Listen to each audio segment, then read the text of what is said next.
Bismillahirrahmanirrahim. Assalamualaikum warahmatullahi wabarakatuh. Waalaikumsalam warahmatullahi wabarakatuh. Alhamdulillahirabbil alamin wa bihi nasta'in ala umuri dunya waddin.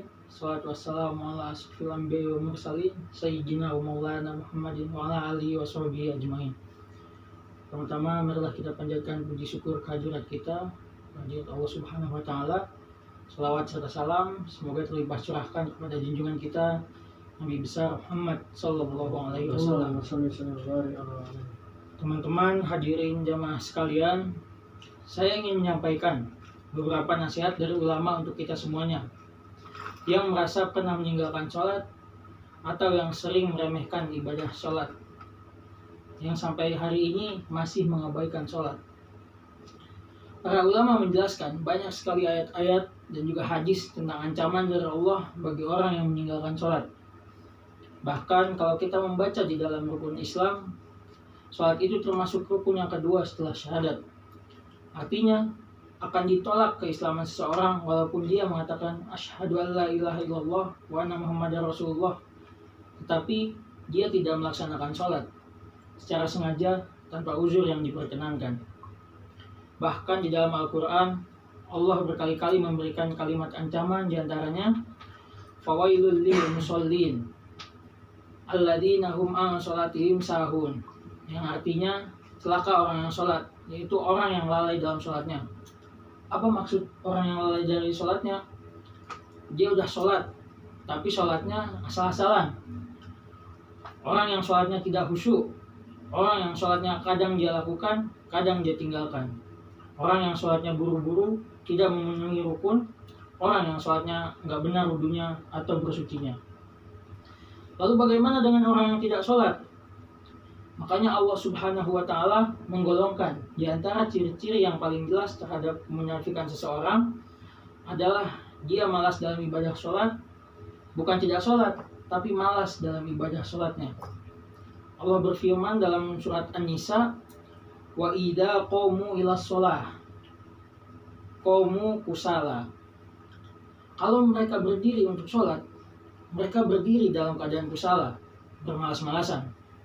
Mungkin kita sholat, tapi apakah sholat kita termasuk bermalas-malasan?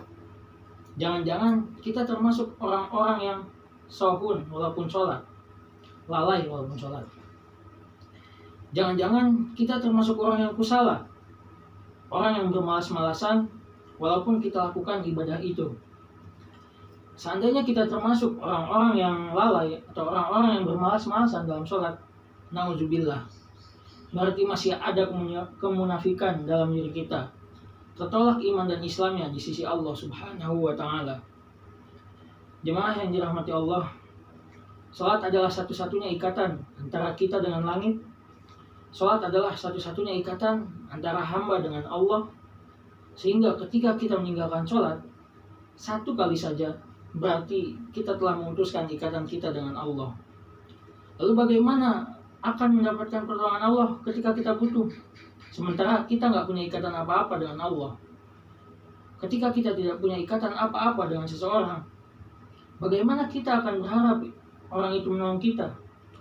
Seorang perempuan yang tidak punya ikatan apa-apa dengan mantan suaminya, bagaimana dia akan meminta nafkah kepada mantan suaminya itu? Begitu juga kita dengan Allah. Kalau ikatan kita dengan Allah sudah kita putuskan, bagaimana kita meminta rezeki dari Allah? Bagaimana kita meminta perlindungan darinya? Bagaimana kita meminta Allah memperhatikan dan mengurus kita, padahal kita sendiri memutuskan ikatan itu dengan Allah?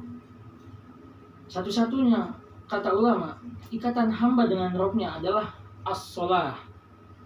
Siapa yang meninggalkan sholat secara sengaja, tanpa alasan yang diperbolehkan oleh agama, berarti dia telah memutuskan urwatul wusqa, ikatan dengan Allah Subhanahu wa ta'ala.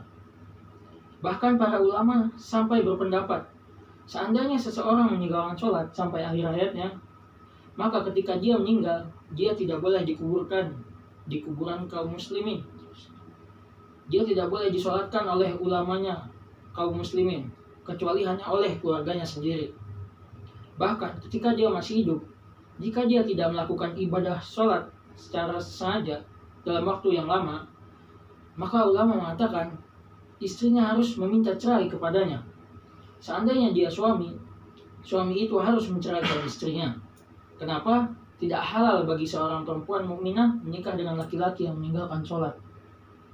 Ini menunjukkan sebagian ulama berpendapat orang yang secara sengaja meninggalkan sholat, maka dia telah murtad dari Islam. Walaupun ini bukan pendapat semua ulama, tapi ini menunjukkan betapa bahayanya meninggalkan sholat. Nanti di akhirat, sholat adalah amal pertama yang akan ditanya oleh Allah Subhanahu wa Ta'ala. Seandainya sholat kita benar, maka amal yang lain akan Allah perbaiki. Tapi seandainya sholat seseorang itu rusak, maka semua amal yang lain akan ikut rusak bersama dengannya. Sholat sesuatu yang tidak bisa kita abaikan apapun alasan kita. Kita boleh tidak membayar zakat kalau tidak mampu. Boleh juga nggak haji kalau nggak mampu. Kita boleh nggak puasa kalau tidak mampu dengan cara diqodho atau bayar fidyah. Tapi kita tidak bisa meninggalkan sholat, karena jika kita tidak bisa melakukan sholat dengan tepat waktu, jika kita tidak bisa melakukan sholat tepat waktu, misal lagi musafir, kita bisa menjamak. Nggak bisa melakukan di masjid karena ada uzur, hujan badai seterusnya, kita bisa lakukan itu di rumah.